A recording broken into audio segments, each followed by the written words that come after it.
لا إله إلا الله محمد رسول الله لا إله إلا الله محمد رسول اور سلیمان بن عبد الملک اموی بادشاہ بنو امیہ کا سب سے حسین بادشاہ سلیمان بن عبد الملک،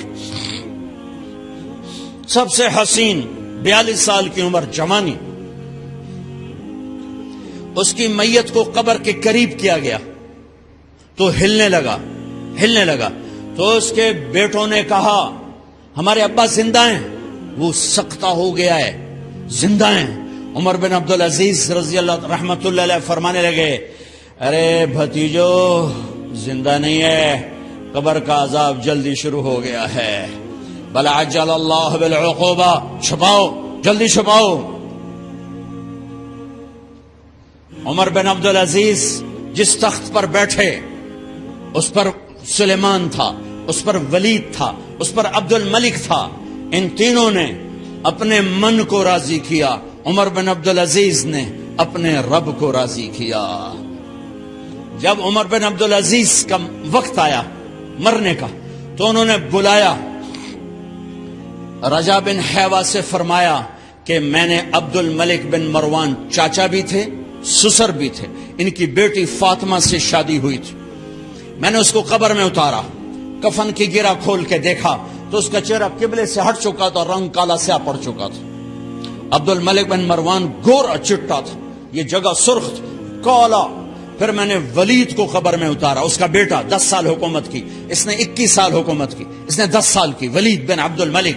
میں نے اس کے کفن کی گرہ کو کھول کے دیکھا تو اس کا رنگ سیاہ ہو چکا تھا اور قبلہ کی طرف سے چہرہ پھر چکا تھا.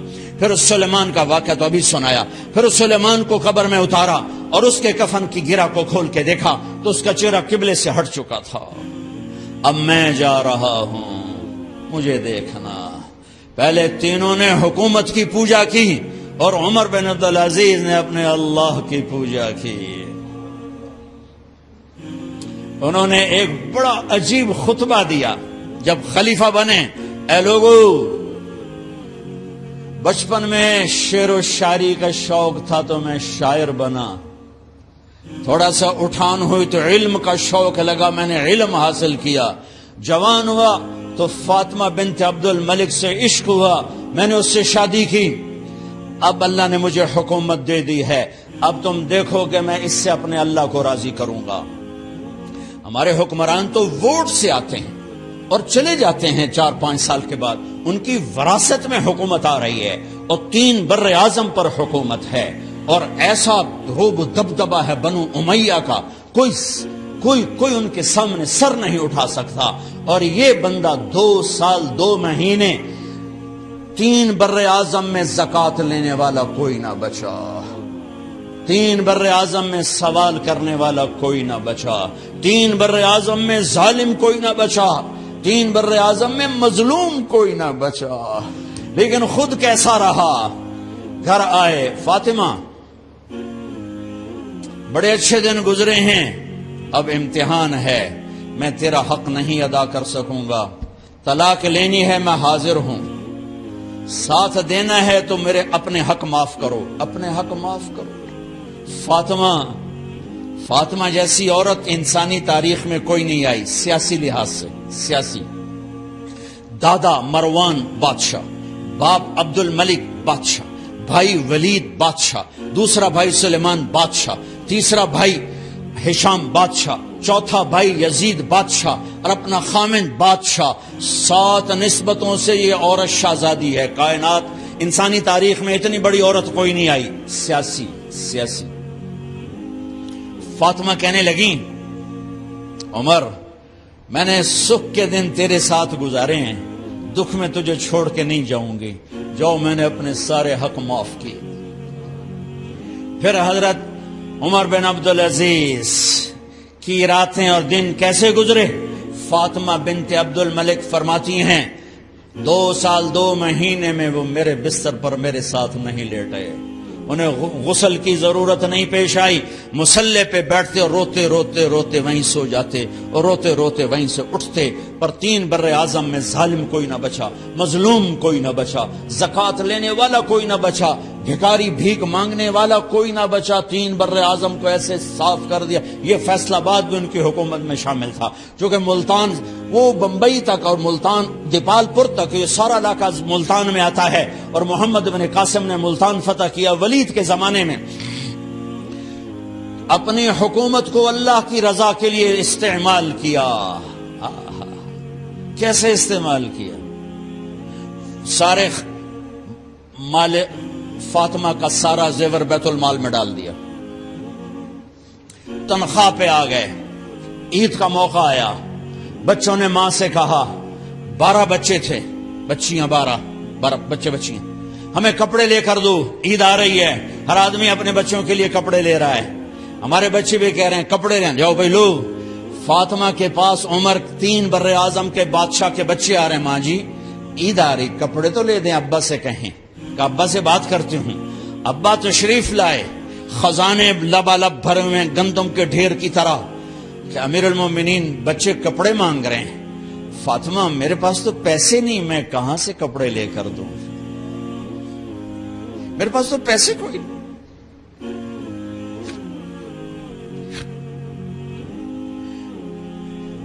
حضرت فاطمہ نے کہا پھر بچوں کا کیا کروں؟ کہا پھر مجھے بھی نہیں پتا کیا کروں۔ اس کے پہلے 3 حکمرانوں نے لوٹ مار کے بازار گرم کیے، ظلم و ستم کے پہاڑ توڑے، اور آج اسی خزانے پہ ایک شخص بیٹھا ہے جو اللہ کو راضی کرنے کے جھنڈے گاڑ رہا ہے۔ تو فاطمہ نے کہا آپ ایسا کریں، اگلے مہینے کی تنخواہ ایڈوانس لے لیں، اس سے میں اپنے بچوں کو کپڑے لے دیتی ہوں، اور گھر کا خرچہ میں مزدوری کر کے گھر کی روٹی چلا لوں گی۔ ارے اپنی تاریخ پڑھو، صرف ڈرامے ہی نہ دیکھتے رہ جاؤ، صرف گانے ہی نہ سنتے رہ جاؤ۔ اور بھی دکھ ہیں زمانے میں محبت کے سوا، راحتیں اور بھی ہیں وصل کی راحت کے سوا۔ انہوں نے اپنے بلایا وزیر خزانہ مزاحم، اپنا ہی غلام، ہاں بھائی مزاحم ہمیں بچوں کے کپڑے چاہیے، تو اگلے مہینے کی تنخواہ ایڈوانس مل جائے۔ وہ کہنے لگے امیر المومنین آپ مجھے لکھ کر دے دیں کہ آپ 1 مہینہ زندہ رہیں گے، میں آپ کو تنخواہ دے دیتا ہوں۔ عمر بن عبدالعزیز سر جھکایا، اٹھے، گھر گئے، فاطمہ میرے بچوں سے کہہ دو کہ تمہارا باپ کپڑے لے کے نہیں دے سکتا۔ اپنی تاریخ تو دیکھو،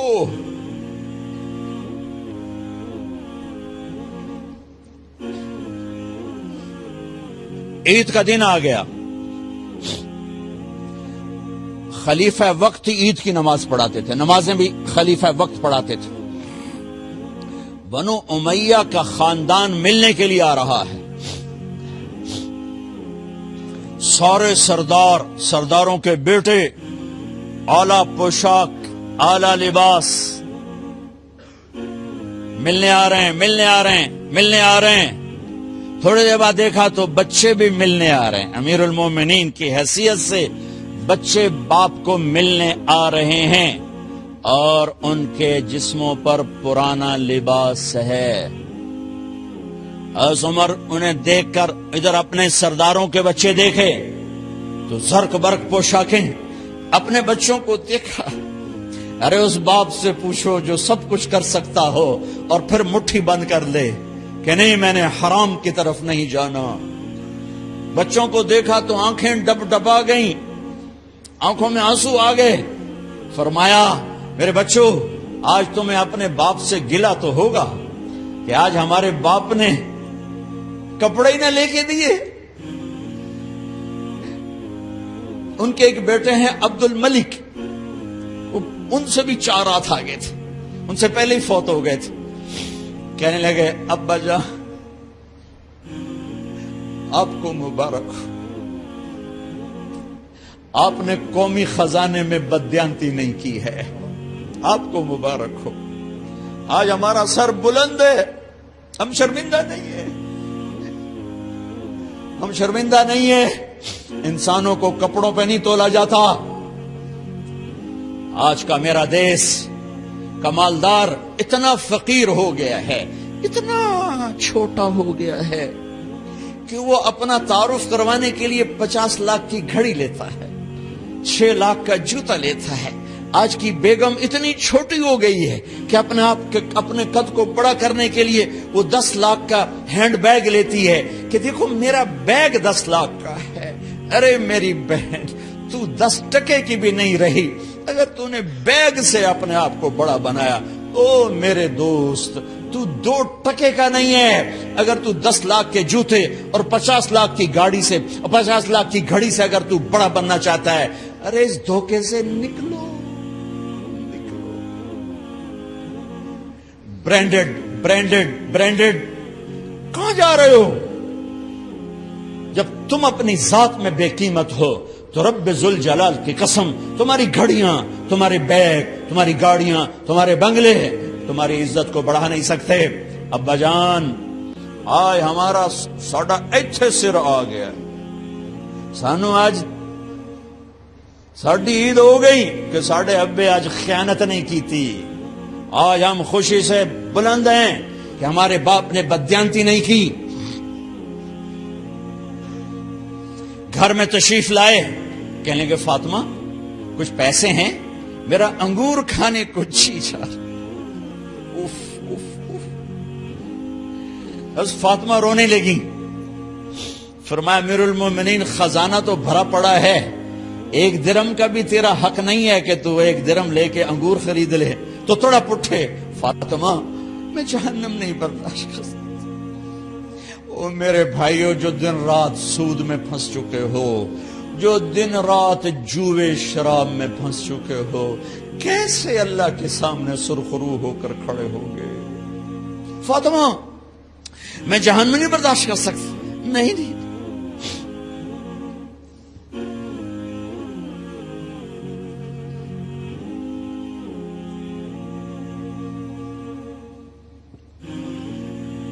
ایک رات گھر میں تشریف لائے، بچیاں، بیٹیاں، منہ پہ ہاتھ، کپڑا رکھا، دوپٹہ رکھا منہ پہ، اور بات کریں۔ آپ نے پوچھا ارے کیا ہوا تمہیں، یہ منہ پہ کپڑا کیوں رکھتی ہو؟ تو خاموش ہو گئی، لیکن گھر کی خادمہ رو پڑی۔ کہا امیر المومنین، آج آپ کی بیٹیوں نے کچا پیاز توڑ کے اس سے روٹی کھائی، سالن کوئی، ارے مسری دی دال ہی کوئی نہیں ہے، پیاز، کچے پیاز نہ روٹی۔ آج ساڈا مزدور جڑا کوئی نہ کوئی چٹنی بنا بند ہے، 3 بر اعظم دے بادشاہ دیاں دھیاں کچے وصلہ نہ روٹی بیٹھیاں کھاندیاں۔ اور میرے آج کا تاجر کہتا ہے جھوٹ نہ بولوں تو کاروبار کیسے، میرا افسر کہتا ہے رشوت نہ لوں تو گزارا کیسے کروں۔ تو عمر بن عبدالعزیز پھس پہ ہچکیوں کے ساتھ روئے کہ میری بچیوں، میں تمہیں بڑے اچھے کھانے کھلا سکتا ہوں اور میں جہنم کی آگ برداشت نہیں کر سکتا۔ بھائیو، اس بندے نے اپنے آپ کو ذبح کر دی، اللہ کو راضی کرنے کے لیے ذبح کر دی، اپنی ذات کو، اپنے جذبات کو، اپنے احساسات کو۔ جب گورنر ہوتے تھے نا، تو حضرت فاطمہ کی ایک باندی تھی، ان سے انہیں عشق ہو گیا، تو اپنی بیگم سے کہتے یہ باندی مجھے گفٹ کر دو، وہ کہتی میں نہیں کرتی۔ جب یہ خلیفہ بنے کئی دفعہ ان سے کہتے مجھے ہدیہ کر دو، مجھے دے دو، وہ کہتے میں نہیں دیتی۔ جب یہ خلیفہ بنے تو ان کی بیگم نے اس باندی کو نہلایا، خوبصورت زیورات سے سجایا، عالی شان میک اپ کیا اور اس کا ہاتھ پکڑ کے لائی، امیر المومنین یہ آپ کی خدمت میں گفٹ ہے۔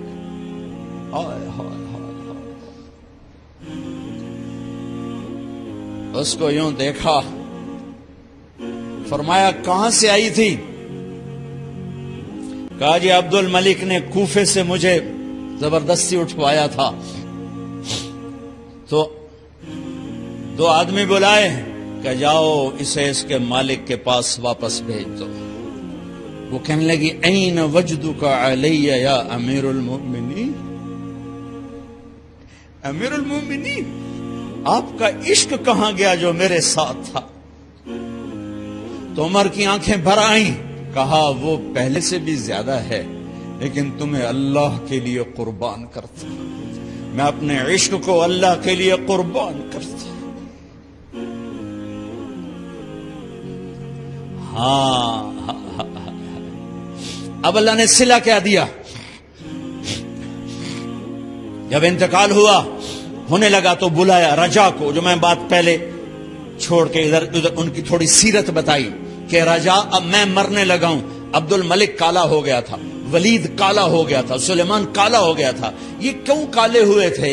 یہ بے نمازی نہیں تھے, بدکاری نہیں کرتے تھے, کسی کی طرف ان کی میلی آنکھ نہیں اٹھی کبھی. یہ ظالم تھے, ظالم انسانوں کا خون پیا, مال میں خیانت کی. اس پر اللہ نے چہرے پھیر دیے. آج عمر بن عبدالعزیز جا رہا ہے کہ دیکھو میں جا رہا ہوں, مجھے دیکھو میرے ساتھ کیا ہوتا ہے. ان کا انتقال ہوا, ان کی میت قبر کے کنارے رکھی گئی اور اب نیچے اتارنا ہے. سلیمان کی میت کو اتارنے لگے تو ہلنے لگا اور عذاب قبر پہلے شروع ہو گیا. عمر کی میت کو جب قبر کے قریب کیا گیا ایسے ہوا کا جھونکا آیا, ایک پرچہ ایسے لہراتا ہوا یوں آیا, یوں آیا, یوں آیا اور عمر کے سینے پر گر گیا. لوگ کٹھے ہو گئے, پرچے کو کھول کے دیکھا گیا تو اس پہ لکھا تھا بسم اللہ الرحمن الرحیم براءۃ من اللہ لعمر ابن عبد العزیز من النار. یہ پروانہ ہے اللہ کی طرف سے اس کے بندے عمر کے لیے کہ اسے جہنم سے نجات کی خوشخبری سنا دی جائے. آہا, مرنا ہو تو یوں مرو, اللہ ایسی موت دے دے. کہتے ہیں میں نے ان کو قبر میں اتارا, جب قبر میں اتارا تو کیا دیکھا, میں نے کفن کی گرہ کھولی تو چہرہ قبلے کی طرف فٹ اور یوں لگا جیسے 14ویں رات کا چاند قبر میں اتر آیا ہو. لا الہ الا اللہ محمد رسول اللہ, لا الہ الا اللہ محمد رسول اللہ.